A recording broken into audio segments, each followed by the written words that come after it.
अस्सलाम वालेकुम नाज़रीन, नोटू पॉइंट के साथ मैं हूँ रिदा सईद।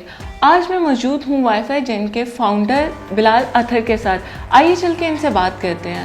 अस्सलाम वालेकुम। वालेकुम सलाम। रिदा कैसी हैं आप? मैं बिल्कुल ठीक, आप बताएं कैसे हैं? मैं बिल्कुल खैरियत से हूँ। अच्छा बिलाल, मैंने कहीं पे देखा था कि आप फोर्ब्स 30 अंडर 30 में आपका नाम सरे फहरिस्त था, तो उसके बारे में आप क्या बताएंगे? एक्चुअली फोर्ब्स जैसे कि आप जानते हैं कि फोर्ब्स अमेरिका का one of the top magazines है। तो फोर्ब्स हर साल एक लिस्ट बनाता है 30 उन लोगों की जिनकी उम्र 30 से कम है और उन्होंने कुछ बहुत बड़ा अचीव किया अपने शोबे में। तो आई वॉज टोटली ऑनर्ड कि मुझे इस लिस्ट पे इस साल मेरा भी नाम आया। और पाकिस्तान से हम 2 लोग थे। बड़ी खुशी की बात है। अच्छा, तो मैंने आपका कहीं पे पढ़ा था कि आप पहले यहाँ मतलब इस टेक्नोलॉजी की फील्ड में आने से पहले आपका इंटरेस्ट म्यूज़िक में था और आप कभी ना कभी अपनी लाइफ में किसी कॉलेज और स्कूल से ड्रॉप आउट भी रह चुके हैं। हाँ, वो एक्चुअल में ये था कि मैं ड्रॉप होने की रीज़न ही ये थी कि मेरा शौक म्यूज़िक में था। मुझे लगता था कि ये जो मैं कन्वेंशनल एजुकेशन सिस्टम में हूँ, this is not going to do anything good to me, कि मुझे निकल जाना चाहिए और मुझे म्यूज़िक परसू करना चाहिए। मैं टाइम ज़ाया कर रहा हूँ, तो मैं म्यूज़िक परसू करता रहा, यानी जुनून की हद तक। और फिर मुझे आगे जाके रियलाइजेशन होने लगी कि मैं गिटार बजाता हूँ, गाना वाना मुझे नहीं आता। और पाकिस्तान में एज अ गिटारिस्ट कोई बहुत बड़ी मार्केट भी नहीं थी उस टाइम। तो फिर ये भी है कि आपने कुछ कमाना भी है, कुछ बनना है अगर आपने लाइफ में। तो मैं परसिस्टेंट रह नहीं सका उसमें, आई गेव अप। तो फिर मुझे एक दोस्त मिला, उसने बताया कि नेटवर्क्स में आओ, इसमें काफ़ी अच्छा स्कोप है। तो मैंने स्टडी कंटिन्यू की, यानी सर्टिफिकेट्स की तरफ चला गया, लेकिन म्यूज़िक टोटली छोड़ा नहीं। म्यूज़िक कर रहा था कि शायद इधर कुछ हो जाए, कि वो एक उम्मीद होती है ना, लेकिन वो नहीं हो पाया। तो इवेंचुअली मैं फिर टेक्नोलॉजी में पूरी तरह से आ गया। तो जब आप टेक्नोलॉजी में आए थे तो लाइक आपको किन किन लोगों की सपोर्ट थी? लाइक आपने किस तरह आपको पता चला कि आप टेक्नोलॉजी में फिट हैं, आप इसमें कुछ कर सकते हैं? मैं बहुत छोटा था जब मुझे अब्बू को ये बात पसंद नहीं थी कि मैं म्यूज़िक की तरफ इंटरेस्टेड हूँ। तो उन्होंने एक दिन मुझे बिठा के बड़े प्यार से बोला, बेटा मुझे लगता है कि तुम्हें कंप्यूटर्स की तरफ जाना चाहिए। तो ये जो म्यूज़िक वाला काम है ना, ये हमारे ना ख़ानदान में किया है किसी ने, ना मैं चाहूँगा कि कोई करे। तो इसलिए तुम कंप्यूटर्स में अच्छे हो तो परसू करो। उस टाइम मुझे ये बात उनकी कोई बहुत अच्छी नहीं लगी। मैंने कहा कंप्यूटर्स वाले बेचारे क्या कर लेते हैं, मुझे खुद नहीं पता था कि पॉसिबिलिटीज़ क्या हैं। तो आहिस्ता आहिस्ता फिर रियलाइज़ हुआ और दोस्तों ने भी बताना शुरू किया कि टेक्नोलॉजी इज़ द फ्यूचर। और इधर उधर पढ़ के चीज़ें पता लगा कि अच्छा हाँ, अब तो सब कुछ उस तरफ शिफ्ट हो रहा है। तो वो इंटरेस्ट बचपन से था और वो बढ़ता चला गया। तो फिर मुझे लगा कि इंटरेस्ट भी है और मैं किसी हद तक अच्छा भी हूँ इस काम में, तो मुझे ये परसू करना चाहिए। और जो वाईफाई जेन जो आपने इंट्रोड्यूस कराया है, जिसके आप फाउंडर हैं, उसके पीछे क्या है? लाइक आपको किस तरह इसका आइडिया आया और आपने किस तरह इसका आइडिया मुझे ऐसे आया कि मैं बैक इन 2013 फेसबुक ने एक कंपनी के साथ पार्टनरशिप की और उन्होंने एक सॉफ्टवेयर बनाया कि जब आप किसी रेस्टोरेंट या कैफ़े में जाएं और वो उस सॉफ्टवेयर वाला हार्डवेयर वहाँ मौजूद है, तो आपको फ्री वाईफाई यूज़ करने के लिए चेक इन डालना पड़ेगा। मैंने वो देखा तो मुझे पसंद नहीं आया। मैंने कहा ये नहीं चलेगा।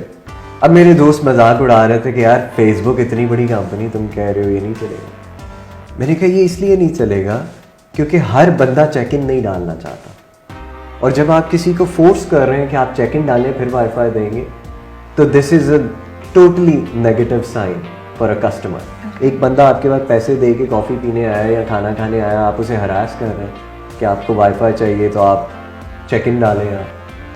और वही हुआ, 6 माह बाद फेसबुक ने प्रोजेक्ट क्लोज कर दिया। तो मुझे ये था कि I can make it better.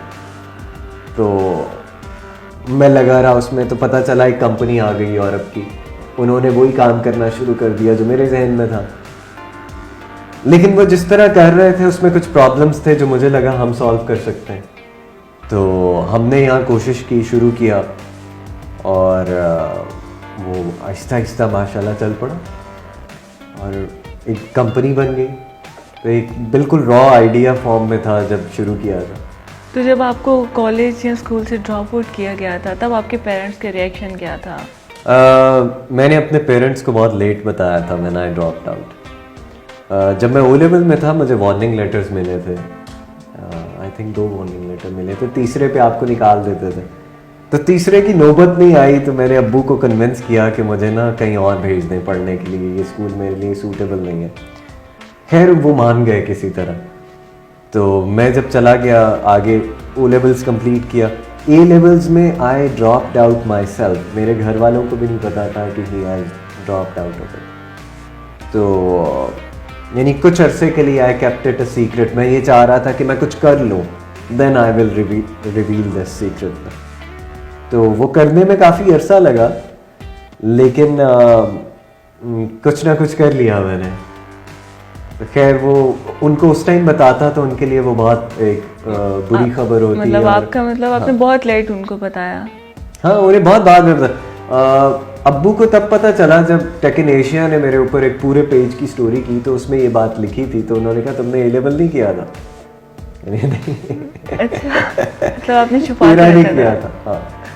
तो फिर जब लाइक अप्स एंड डाउन्स जब आते हैं एक इंसान के किसी भी काम के लिए, ऑब्वियसली हर्डल्स आते हैं, हाँ। तो आप फिर किसको बताते थे जब आपने किसी को कुछ बताया ही नहीं हुआ था? असल में होता ये है कि आप अपने पेरेंट्स से ज़्यादा अपने फ्रेंड्स से क्लोज होते हैं इन मामलात में। बहुत सी चीज़ें आप डायरेक्टली पेरेंट्स को नहीं बताते। कुछ बातों पे डांट पड़ जाती है, कुछ वो बुरा मनाते हैं, यानी you are closer to your friends. तो मेरे कुछ दोस्त हैं स्कूल लाइफ से, और वो पाँच के 5 भाई हैं और पांचों मेरे दोस्त हैं मुल्तान के। तो दे वर वेरी सपोर्टिव। यानी मैं एक दफ़ा मुझे याद है कि मैं घर में थोड़ा सा अब्बू से मेरी जो है ना वो किसी बात पे लड़ाई हुई, वो भी काम से हवाले से। लड़ाई तो नहीं हुई, खैर उन्होंने मुझे डांटा, मुझे बुरा लगा, तो मैं मुल्तान आ गया उनके घर। तो मुझे याद है कि I spent a month in their home, ठीक है, और दे वर वेरी सपोर्टिव कि कोई मसला नहीं है, तुम रुको यहाँ काम वाम करो। That's when I started freelancing. तो वो वहाँ से शुरुआत हुई।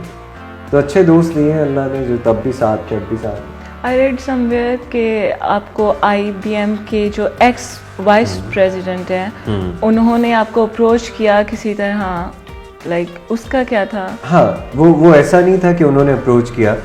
वो ऐसा था कि मैं जब फ्रीलांसिंग कर रहा था तो उन्होंने एक दफ़ा मुझे एक प्रोजेक्ट दिया। अब वो फ्रीलांसिंग कुछ वेबसाइट्स हैं, वहाँ पे लोग एनोनिमसली प्रोजेक्ट्स लगा देते हैं, तो आपको नहीं पता होता ये कौन बंदा है पीछे। तो मैंने वो किया, ही लाइक्ड इट, और उन्हें एक बात बड़ी अच्छी लगी कि पाकिस्तान का बच्चा और अंग्रेज़ी भी बोल लेता है। तो क्योंकि बाहर परसेप्शन और है ना पाकिस्तान के बारे में। तो उन्होंने मुझसे स्काइप पे बात की। तो उन्होंने मुझे बताया अपने बारे में। तो क्योंकि मैं ऑलरेडी नेटवर्क्स पढ़ रहा था तो मुझे अंदाज़ा था कि वो कौन है, क्योंकि जब प्रोजेक्ट इंटरनेट स्टार्ट हुआ था तो उसके चेयरमैन थे वो। तो हमने हिस्ट्री में पढ़ा था ये। तो मैं बड़ा खुश हुआ इस बात पे कि मेरी उनसे बात हुई है। प्रोजेक्ट करने से पहले तक आपको नहीं पता था वो बिल्कुल भी नहीं पता था। मेरे लिए तो वो बस एक प्रोजेक्ट था कि पैसे मिलेंगे ये करने के। तो वो जब हो गया और मुझे पता चला कि अच्छा ये एक्चुअल में कौन है, तो तब मैंने उन्हें बताया कि मेरा ये आइडिया है and I want to pursue it. He was not very much interested in it, लेकिन ही स्टिल पुश्ड मी कि हाँ ये करो, अच्छी चीज़ है and I can see it going places. तो मेरे लिए वो मोटिवेशन बहुत बड़ी चीज़ थी कि इतना बड़ा बंदा जिसने इतनी अचीवमेंट्स की अपनी लाइफ में, यानी IBM का मोस्ट सक्सेसफुल प्रोडक्ट रहा है किसी दौर में थिंकपैड, जो उनके लैपटॉप्स थे, वो लॉन्च उन्होंने किए थे। तो अगर ऐसा बंदा मुझे मोटिवेट कर रहा है कि ये चल सकता है, तो और क्या चाहिए, यानी और ज़्यादा मेहनत की इसमें ना। फिर तो इन्वेस्ट उन्होंने ऐसे किया था कि मैं उनसे मैं उन्हें तंग करता रहता था हर 4-5 दिन बाद कि अब ये हो गया, अब वो हो गया, अब आप देखें ऐसे कर रहे हैं, हम वैसे कर रहे हैं, आप बताएं क्या करें। तो उन्हें पता था कि हमारे पास पैसे भी इतने कोई नहीं है। उन्होंने कहा मैं आपको फंडिंग दे दूँ। हमारे लिए वो भी बड़ी अच्छी खबर थी कि वो एक इतना हाई प्रोफाइल आदमी हमारे जो है ना बोर्ड पे आ जाएगा। तो वो इन्वेस्टमेंट जब हुई तो वो एक्सक्लूसिवली कवर की वो न्यूज़ टेक इन एशिया ने। अब टेक इन एशिया जो है वो सिंगापुर का बहुत बड़ा मैगज़ीन है। उन्होंने जब उसे कवर किया, मुझे याद है रात को वो स्टोरी छपी थी और अगले दिन सुबह उसके पता नहीं कितने हज़ारों में उसके शेयर्स थे और यानी everyone was talking about us. और तकरीबन मैं गूगल पे गया हूँ एंड आई टाइप वाईफाई जन और कोई अगले 3-4 पेज भरे हुए थे कि इतने लोगों ने हमारे बारे में लिखा। कुछ ऐसी ज़बानों में थे आर्टिकल्स जो हमें समझ भी नहीं आए। ओके। तो उसमें सिर्फ हमें वाईफाई जन नज़र आता था कि अच्छा ये हमारे बारे में।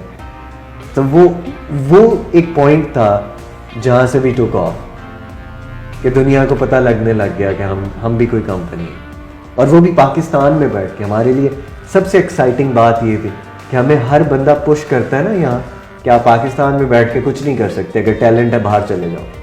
तो यहाँ बैठ के हुआ था तो ज़्यादा खुशी थी। अच्छा, तो आपका एक सेंटेंस है keep failing until you are ready to change the world. हाँ। तो इसके पीछे क्या आप अपने एक्सपीरियंसेस की बात करेंगे या मोटिवेशंस की बात करेंगे? इसमें होता ये है कि you fail you learn a lot of new things. तो एक छोटी सी मिसाल है कि मेरी भांजी बहुत छोटी थी तो मेरी बहन ने उसे डांटा कि आप मुझे तंग करोगी तो मैं आपको छत से नीचे फेंक दूंगी। ऐसे ही ना बच्चों को आप थोड़ा सा डराते हैं। तो उसने नीचे देखा और फिर वापस आके कहा मम्मा मुझे आप नीचे ना फेंकना, मेरे कपड़े गंदे हो जाएंगे। ओके। क्योंकि उसे नहीं पता था कि और भी कुछ हो सकता है। सही है, उसे यही था कि कपड़े गंदे होते हैं जब गिरते हैं, क्योंकि उसने चोट खाई नहीं ना कभी। तो जैसे जैसे आप फेल होते हैं आपका एक्सपोजर बढ़ता है, आपके अंदर रेजिलियंस आती है, आप कुछ हद तक इम्यून होते जाते हैं चीज़ों से। तो जितना आप फेल होंगे उतना आप ज़्यादा लर्न करेंगे, उतना आप ज़्यादा गेन करेंगे और आप अगली बार उन अपनी मिस्टेक्स को अवॉइड करते हुए दोबारा आएंगे। तो जितने मशहूर लोग हैं दुनिया में आप देख लें, हर कोई फेलियर से ऊपर गया है। किसी के साथ भी ऐसे नहीं हुआ कि वो बैठे बैठे एक दिन में बहुत बड़ा आदमी बन गया। अच्छा, तो मैं अब चाहूँगी, जैसे कि आपने बताया कि आपने म्यूज़िक में भी बहुत इन्वॉल्व थे, मैं चाहूँगी कि आप हमारे देखने वालों को कोई ना कोई गिटार प्ले करके सॉन्ग सुनाएं। मैंने एक्चुअली कुछ अर्सा पहले सारे गिटार्स अपने पैक किए और रख दिए ना, क्योंकि इंस्ट्रूमेंट्स बड़े डेलिकेट होते हैं, अगर आप उन्हें वैसे पड़ा रहने दें ख़राब हो जाते हैं। और मैं बड़ा चूज़ी हूँ चीज़ों के बारे में, तो बड़े अच्छे अच्छे रखे हुए मैंने, तो उन्हें मैंने पैक करके रखा हुआ था। अभी रिसेंटली मैंने निकाला है लेकिन I need to tune them और वो सारा कुछ, तो इसलिए अभी मुश्किल होगा। सम अदर टाइम इंशाल्लाह। ओके। अच्छा, तो मैं यहाँ से आपसे पूछना चाहूँगी कि पहले तो आप एक नॉर्मल पर्सन थे, अब आप एक बहुत वेल नाउन पर्सनैलिटी हैं, तो लाइफस्टाइल में क्या चेंज आया है पहले से अब तक? जो मैं सबसे बड़ा डिफरेंस फील करता हूँ वो ये है कि मुझे बड़ा अच्छा महसूस होता है when people approach me and they want to learn और they want to get inspired. तो वो एक बड़ी डिफरेंट फीलिंग है। अब एक चीज़ जो होती है वो ये होती है कि मैं सोशल मीडिया पे कोई भी बात ओपनली नहीं कर सकता। I have to be responsible कि अगर मुझे कुछ लोग फॉलो करते हैं और मैं कोई गलत बात ना कर दूँ, क्योंकि देखें ना, जो लोग आपको फॉलो करते हैं उनमें से कई लोग ऐसे होते हैं who would want to follow everything you do. हम भी ऐसे करते थे। जब मैं छोटा था मैं किसी को फॉलो करता था तो I would want to do everything they do. तो सोशली बहुत रिस्पॉन्सिबल होकर चलना पड़ता है। बाहर भी कहीं मैं जा रहा हूँ तो अब मुल्क से बाहर जाता हूँ तो एक बड़ी रिस्पॉन्सिबिलिटी होती है, जिन्होंने बुलाया हुआ कि पाकिस्तान को रिप्रेजेंट कर रहा हूँ मैं, तो I have to be very careful कि ये मुझे नहीं कहेंगे, जो भी कहेंगे पाकिस्तानी कह के कहेंगे। तो एक ये सोशल रिस्पॉन्सिबिलिटी का जो एक फैक्टर है वो काफ़ी ज़्यादा एडअप हो गया। इससे पहले मैं बड़ी फ्री लाइफ गुजारता था, जो मर्जी करो जहाँ मर्जी जाओ। तो अब हालांकि मैं इतना मशहूर नहीं हूँ, ये नहीं होता कि मैं बाज़ार में फिर रहा हूँ तो लोग रोक के पूछेंगे कि बिलाल साहब आप कहाँ जा रहे हैं, ऐसा नहीं है। यूनिवर्सिटीज़ में कहीं कहीं जाओ तो स्टूडेंट्स जानते होते हैं, कभी अगर टेक इंडस्ट्री से रिलेटेड कोई इवेंट हो तो वहाँ लोग जानते होते हैं। तो बहुत कमोबेश ऐसा होता है कि मुझे कोई बाहर जाते हुए मिल जाए जो मुझे जानता हो ऑलरेडी। तो लेकिन it's good, I like it. I think हर कोई चाहता है कि उसे कोई ना कोई रिकग्निशन मिले, तो आपको अच्छा भी लगता है, लेकिन एक सोशल रिस्पॉन्सिबिलिटी भी है। ओके, तो आपकी लाइफ में कोई इंस्पायरेशन? मेरी लाइफ में हमेशा से बहुत से लोग रहे हैं जो जिनसे मैं इंस्पायर होता रहा हूँ। ऐसा नहीं है कि there are 2-3 people, I get inspired by a lot of people. कोई भी अच्छी बात किसी की देख के मैं इंस्पायर हो जाता हूँ। तो यानी इस तरह आई कैन ईजीली से कि every other day I get inspired by someone. तो ये शुरू से है ऐसा, ये अब से नहीं है, बचपन से अब तक। तो not like there is somebody I have the photo of in my house, but I follow a lot of people. अच्छा, मैंने पढ़ा था कि आपका सिंगापुर एयरपोर्ट पे भी कोई प्रोडक्ट है, उसके बारे में आप क्या बताना चाहेंगे? सिंगापुर एयरपोर्ट का हमारा जो पहला कस्टमर था ना इस पूरे रीजन में, that was Changi Singapore airport. तो उनके साथ हमने एक पायलट किया था कि लेट्स डू इट और देखते हैं कि इसकी पोटेंशियल क्या हो सकती है। उसमें हमने शुरू किया, अभी भी है माशाल्लाह वहाँ। तो लेकिन उसमें कुछ चैलेंजेस थे, यानी वो हमें चाह रहे थे कि हम इसको और ज़्यादा रेवोल्यूशनाइज करें किसी तरह ना। तो टेक्नोलॉजिकल पॉइंट ऑफ व्यू से वो भी पॉसिबल नहीं था। Still the R&D is going on, some day we will achieve that. तो उसके बाद ये होगा कि it will grow in all Singapore. तो हाँ, और हमें उम्मीद है कि सम डे इंशाल्लाह इट विल। तो हमारे लिए बहुत बड़ी फीलिंग इसलिए थी, इवन सिंगापुर एयरपोर्ट का हमें अलाउ कर देना, अगर सिर्फ वो हमें अलाउ ही करते हम तब भी बहुत खुश होते। ये तो उन्होंने हमें ऑन बोर्ड लिया। उसकी वजह क्या थी कि सिंगापुर एयरपोर्ट दुनिया का टॉप एयरपोर्ट है when it comes to technology. वैसे इट्स 6th बिजिएस्ट एयरपोर्ट। तो इस तरह की क्रेडिबल जगह या इस तरह की क्रेडिबल कंपनी आपके कस्टमर होना एक बहुत बड़ी बात होती। तो हमारे लिए ये भी एक बहुत बड़ी मोटिवेशन थी कि अगर हम वो कर सकते हैं तो हम और भी बहुत कुछ कर सकते हैं। ओके, एज एवरीवन नोज कि आप बहुत सक्सेसफुल पर्सन है इस एज में। तो जब आपको अप्स एंड डाउन्स आए थे तब आप कैसा फील करते थे? कभी गिव अप करने का सोचा था? कि now I am fed up, I have to give up? This is very natural. मैं समझता हूँ कि I am like everyone else when it comes to that. होता है, कोई भी अभी भी सेटबैक्स आते हैं, अभी भी ऐसा होता है। कई काम ऐसे हैं जो नहीं हो रहे होते जैसे आप चाहते हैं, तो एक फीलिंग आती है कि ये ऐसे क्यों नहीं हो रहा जैसे हम चाह रहे हैं। तो सिर्फ ये है कि अब इतनी हिम्मत आ गई हुई है फेस करने की प्रॉब्लम्स को, पहले इतनी नहीं थी। पहले ये था कि कभी मैं रो भी पड़ता था कि यार ये क्यों ऐसा हो रहा। तो और लेकिन अच्छी बात ये थी कि हिम्मत नहीं छोड़ी कभी। हाँ, कि बस ठीक है, चलो हो जाएगा।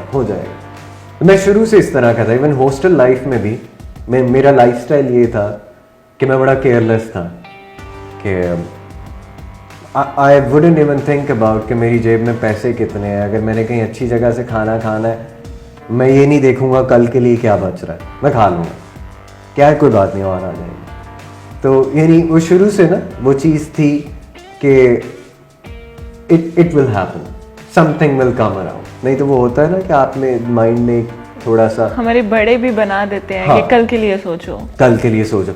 मेरा ये था कि आज के लिए जियो, बस कल की खैर है, जो होना होता देख लेंगे। अब आके कभी महसूस होता है जब रिस्पॉन्सिबिलिटी आप पे आए ना, तो आप कल का भी सोचते हैं फिर। तो अब आके मैं कल का भी सोचता हूँ, लेकिन जो एक नेचर में जो चीज़ है कि जैसे वो चल रही है वो अभी भी वैसे ही चल रही है। ओके, तो आप उन स्टूडेंट्स को क्या कहना चाहेंगे एट द एंड के लाइक जो अपने फ्यूचर का डिसाइड नहीं कर पाते, जिनको धक्के से ही माँ बाप कभी डॉक्टर बना देते हैं, कभी इंजीनियर बना देते हैं, उनको आप क्या बात करना चाहेंगे जिससे वो मोटिवेट हो कि अपने ड्रीम्स अचीव कर सकें इसीलिए? मैंने बहुत फेलियर के बाद ये चीज़ सीखी है, बड़ा टाइम ज़ाया किया मैंने इस सारे काम में।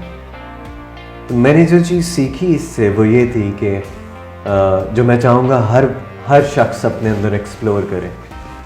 जो काम आप बगैर किसी इनकम के सोचे या बगैर किसी पैसे के, बगैर किसी मुआवजे के करके भी खुश हैं ना, that's what you should do.